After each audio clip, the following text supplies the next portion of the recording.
you're on. I had something to ask you in there, but then, you know. Damn it, don't you hate when that happens? Okay, so tell me a little about what you had going on today. Today I worked on Antony's models, so you know that's always Always fun. No, it's totally an honor, and we worked on a model that's part of the rockaholic feel. So with the color, trying to emulate kind of that feel where she almost did it herself. It's growing out, you know, it's a little bit like rough around the edges, not sort of like polished or like cleanly highlighted. Okay. So we worked with tones of like burnt sienna and like a honey yellow, and then also a really lighter tone as well, working with color lights. And working with C curvatures on a diagonal back, so working like up the undercut section and then back through the undercut section. So Antony's going to style it all, you know, kind of back for the most part during the shoot. So working on that diagonal back, so the color really kind of went in with that. Okay. So I've heard actually from more than one person that it's more like somebody, I think the other colorist, what was her name, Julie? Julie. She was saying that it's something a little bit like she might have done herself. So I've heard that. Yeah, I mean occasions. that's definitely, you know, probably a theme that's come through for a lot of it. And if you think about it, you know, that's a lot of times what we get inspired by, isn't it? In the salon. I do. Yeah, is you know, either they do it themselves and you can see the concept of where it's going, but something went kind of awry somewhere along the way. That's how I think exactly what I feel with cutting. Sometimes I'm like, I like the way you styled it. Right. I like your waves better than the way I do it. Right. So. Or also, you know, from like younger stylists and hairdressers as well, you know, I think when you first get out of hair school, you have all these like amazing ideas and you don't necessarily have the skills to execute them, but you're like, you're really fearless. You're gonna go for it. Fearless like Rome, baby. Fearless. Exactly. So, you know, it's just taking kind of inspiration from that and then putting a little bit of a professional polish to it. Cool. Another quick question. Tell me about some of your experiences traveling. I know you travel a lot, hitting up the globe and other spots here in the NYC Academy. What's the deal with all that?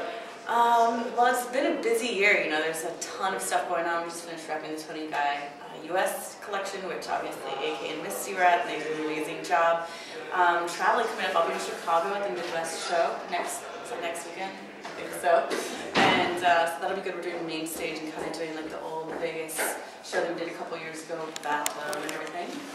So do we need to take a break? No, come through. No, sorry. No, you're fine. Is Linda, have you seen? In there. Oh, yeah. Thank you. And you know, traveling is always, I love traveling just because, you know, you get a chance to work with a different team and not that I totally love the team that I work with every day, but it's always nice to get different influences and work with different colorists because I'm all alone in New York with colorists. Oh, that's right. So, Only colors always in New nice. York. You guys need to do some recruiting. Yeah. Sorry. Go ahead. It's informal. Well, yeah, what's up with New York? Are you guys thinking about? Are you doing degrees? You know, we're not really sure what's going on yet. It all depends on kind of plans in the future. I have heard though that they want a bigger presence in New York. It's a beautiful city, so hopefully we'll be getting some new digs. So I'd love to be a part of that presence one day. Well, if we get new digs, we'll need a bigger team. Yeah. For sure. Well, new gigs. Like a new place, just new location. More square footage. Bigger place. Okay. So hopefully, you know, one day, I mean, obviously all of our dream would be to have something, you know, where we can have a little bit of studio area and stuff as well. Go through. So you've been doing hair for how long again, Barry? See, I think it's 10 years now, and I 10 started years. with the Tony Guy Academy in Dallas. You're an Academy student, I remember that Yes. as well. Yeah, because we're the same age. 28, I'm 28. Wow. 81. 80. 81. I turn actually 29 at the end of this year. Right. I feel like becoming 30 almost. Yeah, I know. I was talking to my friend, and she's turned 29 this year. And I'm like, it's all right. We're still hot. We're young-ish, kind of. Ish. It's all about the ish. The ish. That's The new ish. You know, from 28 to 30, you're young-ish. Yeah. You're not young anymore. They make those same mistakes, Right. but not old yet. Yeah. Not like Cool. Not like Tomas. I know, he said he used to do hair back when my dad used to do hair. You're like, ooh, let's count up those years. Thomas is good. He looks Yeah, good. I know, he looks great. He's awesome. All right, well, I think that's it. I'm good. Perfect. Bye. Thanks.